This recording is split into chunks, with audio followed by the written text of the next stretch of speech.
મિત્રો, આજે આપણે દવા ઉદ્યોગની કંપનીઓની વાતો કરીશું. આપણા દેશમાં દવા ઉદ્યોગની બે પ્રકારની કંપનીઓ છે. એક વિદેશી પ્રમોટર્સ દ્વારા પ્રમોટ થયેલી ને ભારતમાં એનું મેન્યુફેક્ચરિંગ અને માર્કેટિંગ કરતી કંપનીઓ, અને બીજી કંપનીઓ છે કે આપણા સ્વદેશી પ્રમોટર્સે શરૂ કરેલી કંપનીઓ.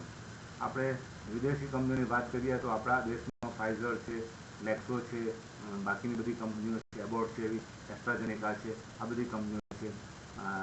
ઇન્ડિયન પ્રમોટર્સ દ્વારા પ્રમોટ કરેલ કંપનીમાં આપણે સિપ્લા છે, ડૉક્ટર રેડ્ડી છે, ડીવીઝ લેબ છે, ઓરોબિંદો ફાર્મા છે, ટોરન્ટ ફાર્મા છે, આવી ઘણી બધી કંપનીઓ છે. નાની મોટી કંપનીઓ થઈને ઘણી બધી કંપનીઓ આપણા દેશમાં અવેલેબલ છે. તો આ બધી કંપનીઓની જો પ્રોગ્રેસની વાત કરીએ તો ફોરેનની કંપનીઓ પેરેન્ટ કંપનીનું રિસર્ચ, જે ઇનોવેશન પ્રોડક્ટનું હોય છે, એ લાવતા હોય છે, અને એને જે કહેવાય કે બેનિફિટ છે એ બેનિફિટ રહેતો હોય છે. આપણી કંપનીઓ એટલું બધું ઇનોવેશન રિસર્ચમાં નથી હોતી, એટલે એને પ્રોડક્ટ જે છે એ પ્રોડક્ટ લોન્ચ કરતા ટાઈમ જતો હોય છે. રિસર્ચમાં જેટલા પૈસા ખર્ચવા હોય એટલી આપણી કંપની નથી ખર્ચતી, જ્યારે એની સામે વિદેશી કંપનીઓ કરોડો રૂપિયા રિસર્ચ પાછળ ખર્ચે છે, અને પછી મોલેક્યુલ કે જે પણ કંઈ મેડિસિન શોધે એની પાછળ કરોડો રૂપિયા કમાતા હોય છે. કારણ કે રિસર્ચ કરતાં વર્ષો જતા હોય છે, અને વર્ષોનું રિઝલ્ટ જે આવે એ પછી મની ટર્મ્સમાં કેટલું ઘણું હોય છે. દવા ઉદ્યોગનો મેઇન ફાયદો હું માનું છું ત્યાં સુધી કેવો છે કે એની જે રો મટીરિયલ્સ હોય છે એ રો મટીરિયલ્સ એ લોકો ટનબંધ ખરીદે, 50 કિલો, 100 કિલો, 200 કિલો, 500 કિલો, અને એને પ્રોસેસ કરીને જ્યારે આઉટપુટ એટલે જે ટેબ્લેટ હોય, ગોળીઓ હોય, બાકીની બધી વસ્તુ એ પીસીસમાં વેચાય, 10 પીસ, 20 પીસ છે. તો તમે વિચાર કરો કે કેટલી બધી નફા શક્ય છે. 50%, 60% સુધી નફો તો એમને એમ દેખાતો હોય છે.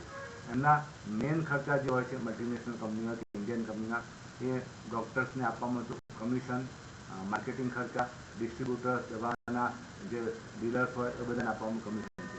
એટલે દવાની કંપનીઓ જો સારી મેનેજમેન્ટવાળી હશે તો ચોક્કસપણે એ તમને 2-5 વર્ષમાં સારો ગ્રોથ આપી શકશે, કારણ કે માર્જિન બહુ મોટું હોય છે.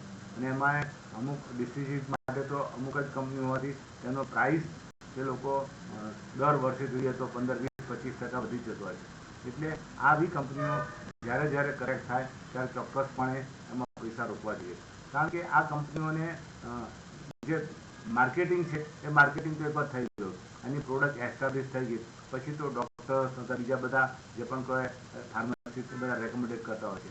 એટલે આવી કંપનીઓ શોધી અને જ્યારે એમાં મોટું કરેક્શન આવે 30-40% સુધીનું, ત્યારે ચોક્કસપણે ખરીદવા જોઈએ.